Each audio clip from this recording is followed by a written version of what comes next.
Welcome to the Bloomsbury Academic Podcast. I'm your host, Rebecca Moravsky, and we have a pretty special episode for you today. So I talked to Chris Schaberg a while back about his book, Searching for the Anthropocene, which contemplates how we write about and contend with human-driven catastrophes on a global scale. Since we last talked, the novel coronavirus has changed human life as we know it. It has become evident that the pandemic spread so drastically because of how interconnected the global economy is and because of how unprecedented human mobility has become. Chris, as an addendum to our previous conversation, I wanted to ask you how you're thinking about the virus, especially with regards to your book. Yeah, thanks for having me back on, Rebecca. And I have indeed been thinking a lot about this. I've written a couple of pieces that have really followed up from the book since it was published. I wrote an ode to empty airports that was at Slate a couple weeks ago. As we first were seeing the images, kind of haunting images of empty terminal buildings, and they were people were kind of amused, like, oh wow, that's weird, empty airports. Who would have thought? But then we had a kind of a slew of images and headlines about choked airports as people were rushing to get back home. That was just like maybe 10 days ago. And now things are starting to quiet down again. And I'm actually writing a new piece right now, wondering about, when is flight actually going to be entirely paused for at least, the US. Other parts of the world are already doing that. China certainly locked down their flights early on, to a large extent anyway. But anyway, this is all sort of following up on the end of the Anthropocene book, where I was really floundering around about like what could possibly put a limit on human aviation at the scale that it operates right now, in a catastrophic way. And I had no idea that what might do that would be a global, pandemic. Yeah. I read some statistic a while back that China's carbon emissions have been reduced by a staggering 30% or something, just because, obviously for the last 2 months, not just in China, but around the world, as you said, air travel has just been severely reduced to the point where the airline industry is now asking for bailouts to the respective governments. One has to, obviously, the thing that I've been thinking about is this what it took, a pandemic to reduce human mobility, to get people to think about air travel in a different way? I also worry that after this is over, things like the airline industry are going to double down to sort of make up for lost profits during this time. And I don't think environmentalists are particularly happy with this either. I don't think that they didn't want reduced airline travel because of a global crisis. Right. Yeah, no, absolutely. It's hard to say what is going to emerge from this. We see this drastic reduction in carbon emissions right now, and in noise pollution. Frankly, I've been really attuned to how much more quiet the skies are right now. But yeah, it's not that we don't wish the coronavirus on anyone. So it's a kind of it's a sort of strange environmental ethical paradox, I think. But as to what will come of it, I think it really depends on how long this plays out, how timid or eager people are to get back in the air, back traveling again. The bailout, as it's articulated and delineated, certainly suggests that there will be a kind of bounce back to flight. But I don't know if I see that happening. It seems like, if anything, there will be what's going to be forced is a serious reevaluation of the flight at the scale that we'd sort of achieved and had been think we were going to sustain for the next 50 years or whatever. That seems like it's going to have to be rethought. Yeah, I agree with that, because, even before this was happening, it's been a long time coming, but I think that environmental activists we're finally trying to take on the airline industry. Yeah. Greta Thunberg made it such a big part of her, her agenda by as her movement has been building, I think she started to get ready to take on the airline industry. And I think we've only just started talking about how air travel commits such a drastic contribution to global emissions. Because we've been talking about the meat industry for a while, we've been talking about the fashion industry, but I think just because air travel provides such a unique social service to us, it's a harder conversation to have, obviously. Yeah, and I've been paying attention to how in some reporting, I read an article at the BBC the other day where one of the CEOs of, I forget what airline, that's a UK based airline, was saying it's something like it's a moral duty that we have to keep flying. Like, even though they were grounding some flights for now, it was actually called a moral duty to get back to the skies. And I thought, wow. And then just this morning at the Wall Street Journal, I was reading about Trump talking about basically his reticence to ground some flights out of particularly hot spots around the country. But he said something like, but you don't want to clamp down because it's a service that's so desperately needed. And I'm just so curious about this, how air travel has attained this sort of almost like transcendental value, where it's like we do not question it, we need it. And of course, maybe we don't, or maybe we don't need it at the scale that we've been experiencing it for some time. And I think that question seems to me like it's going to become clearer as this continues. Yeah, I mean, I think that mobility is one of the things that makes us uniquely human. But as you said, I don't think that it was ever meant to happen on such a drastic scale as it does now, or as it did before the virus. Or at least not without these kinds of consequences, right? Whether you're talking about climate change and emissions, or you're talking about the potential for a virus to spread around the world so quickly, that's what you get. Like, that's what you get when a species can migrate at that speed and at that scale, then that's what you're going to get. I mean, I'm sorry, but how did this person justify it as a moral duty when, as you say, the reason why the pandemic has gotten so out of control is because of how much people were mobilizing around the world and spreading the disease? Well, I mean, I think this is even where Trump is kind of making the case too. Well, it's like we need to move goods and services through flights. And in fact, you saw some of our domestic carriers that were canceling flights. We're sort of saying, this was maybe like a week ago, but we're still flying important medical equipment around. Like, United issued a statement about this. Like, even though we're not flying passengers, we're flying all this freight, and And while I'm sure that happened, it was almost like a little bit of a bait and switch. Like, see, you still need us.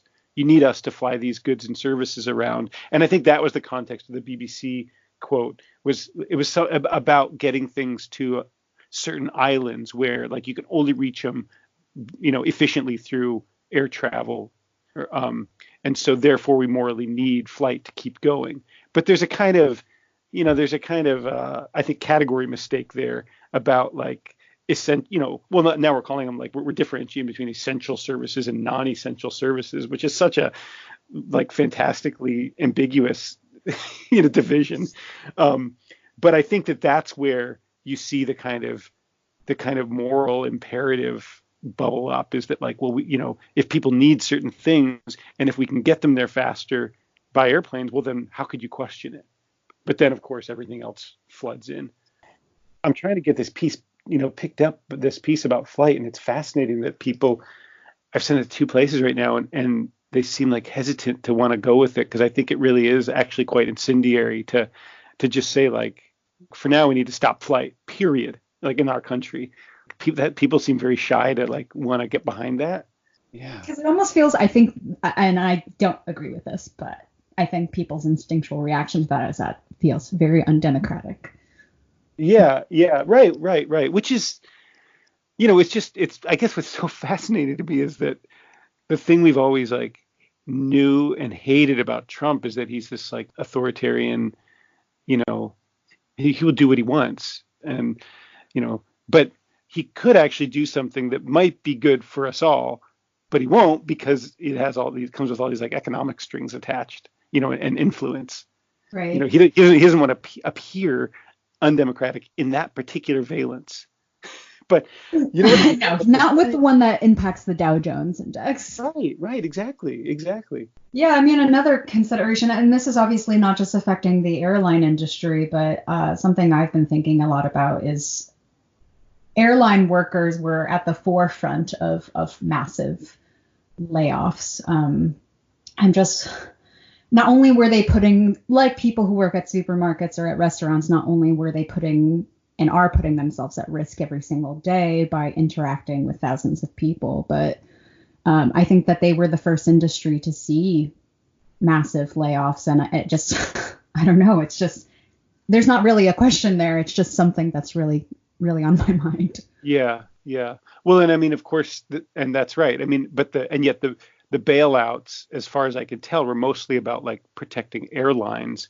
But when you look at like airport labor, that's just a lot of contractors, a lot of local, entities and groups, and there are a lot of workers who keep the whole enterprise going, who it seems like are going to slip through the cracks here.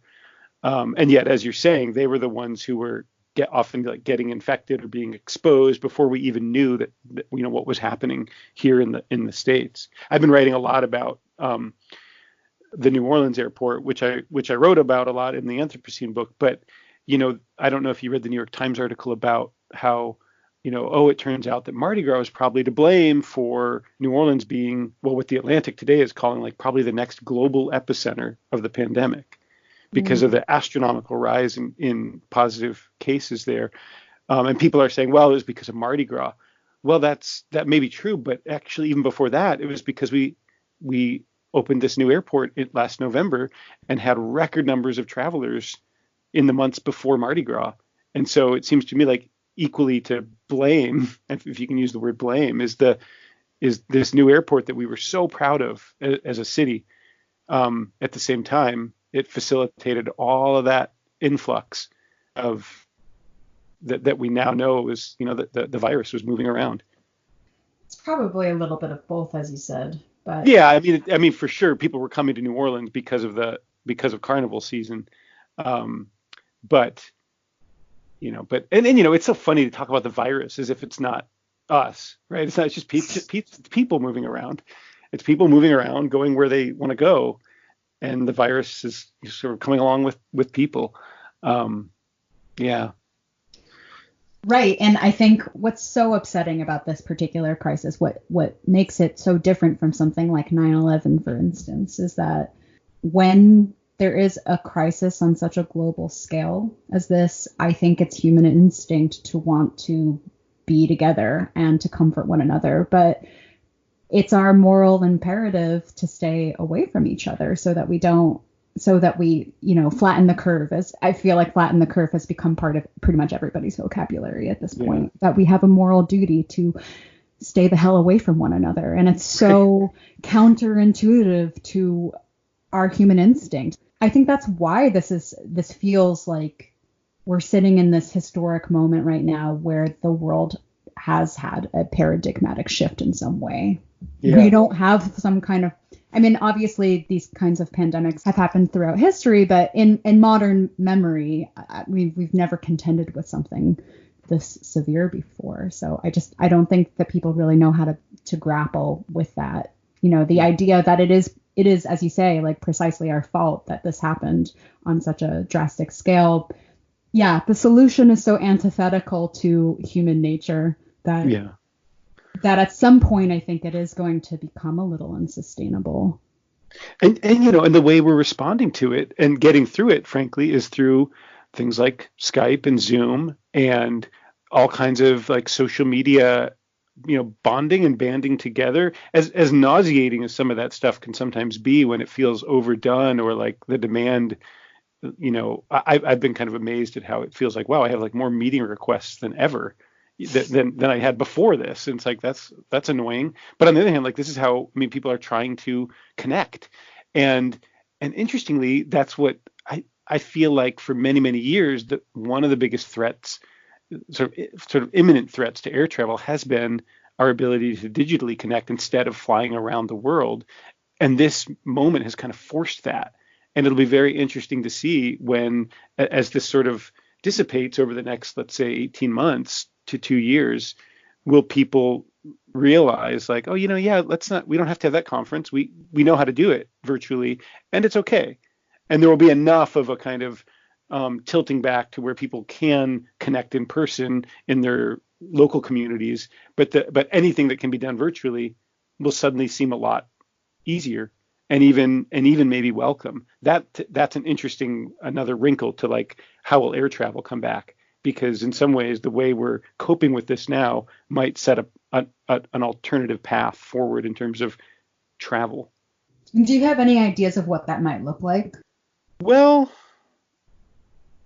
I mean, I guess I would hope it would look like something like a revaluation of, on the one hand, like local communities, so that getting together in smaller groups in the community that people are in takes on more value, and at the same time, going long distances when it's not strictly necessary gets devalued a little bit because we actually know how to use these tools to make that happen in a way that's less exhausting of resources. That's maybe a little bit utopian to think that we could just sort of come out of this and be like, oh, now we know how to use these two technologies better. That's kind of, I guess, what I'm saying. But maybe we would actually have that a new kind of clarity about both of these technologies or both these forms of communication. Yeah, I mean, I think it's okay to be a little utopian. I think the way that I've at least been comforting myself, right, is that I think about the Great Depression and how the New Deal came out of it. And I think with this situation in particular, it's not like Trump or anybody in his administration can gaslight the virus away. It's not like anything else in his legacy where he just said that a spade wasn't a spade, said that the sky was red, and it was fine because, yeah, he could just spin the narrative that he wanted, and nobody seemed able to actually be able to counter his illusions. But with this pandemic, with people dying on a global scale, with a third of our workforce predicted to be out of work because of coronavirus, I mean, there's not much that he can really cling on to. And I think additionally to that, all these conversations that we're having now about universal health care and paid sick leave and universal basic income, it's ironic that when there is a crisis like this, the solutions to it tend to lean left. I mean, I don't think it's a surprise to anybody, but something I've on the one hand been thinking about is that what the pandemic has revealed is that we were already living in crisis. I think America is uniquely vulnerable right now because of the glaring holes in our social safety net. The things, people showing up to airports to work because they're terrified of getting fired. People not going to the doctor because they can't afford to. Like the things that every other developed country in the world has made it so severe in this country. But I'm hoping that we're able to anchor those ideas into this tragedy and use it to compel people to realize that no, we do need a social safety net. Yeah, absolutely. I think that's right. So I don't want to keep you for too long, but do you have any last thoughts about how this virus is going to shape the Anthropocene? Well, I've been thinking about it a lot in terms of higher education.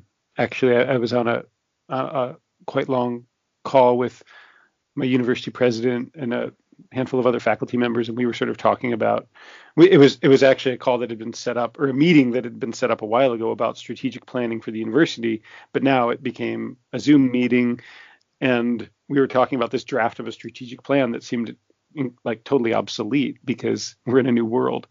So I've been thinking about it a lot in terms of how this crisis, I mean, as you said, it reveals that we had been living through a crisis for some time. And as we know, higher education has also been in a kind of crisis state for some time.